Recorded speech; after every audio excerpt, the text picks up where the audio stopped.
सुहेल अली कहते हैं जालिम को हिंदी निर्दय भी कहते हैं। बिल्कुल सही बात है, निर्दय कहते हैं। कई लोग निर्दयी कहते हैं, बल्कि आप भी निर्दयी शब्द सुनते पढ़ते होंगे। निर्दयी शब्द गलत है टेक्निकली, निर्दय ही सफिशियंट है।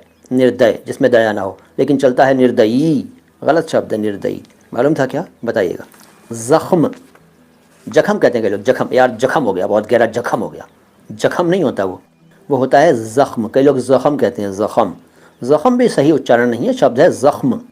ज के नीचे नुक्ता, ख के नीचे नुक्ता, उर्दू में जे, खे और मीम, अंग्रेज़ी में ZAKHM, ज़ख्म यानी घाव, वुंड।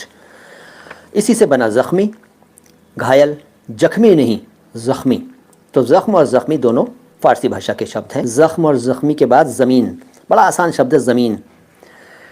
कई लोग कहते हैं ज़मीन, ज़मीन मत कहिए, ज़मीन है ज़मीन। ज़मीन, ज़े मीम ये और नून, ज़मीन, ज के नीचे नुक्ता, म ई की मात्रा और न, ज़मीन, ZAMEEN, ज़मीन। भूमि, धरती, धरा, वसुंधरा, भूवि, बहुत सारे पर्यायवाची हैं इसके। लेकिन जब आप लोग प्रॉपर्टी का सौदा करते हैं या बात कर रहे होते हैं तो आप ये नहीं कहते मैं भूमि ले ली है, मैंने धरती ले ली है ना, या धरा ले ली है, वसुंधरा ले ली। आप ये कहते हैं मैंने ज़मीन ले ली, ज़मीन, वहाँ मेरी ज़मीन पड़ी हुई है, इतने बीघा, इतने गज, इतने स्क्वायर फीट, इतने स्क्वायर, ये वो। तो ज़मीन कहते हैं ना, वो ज़मीन कह दिया करिए, बाकी सब ठीक है। ज़मीन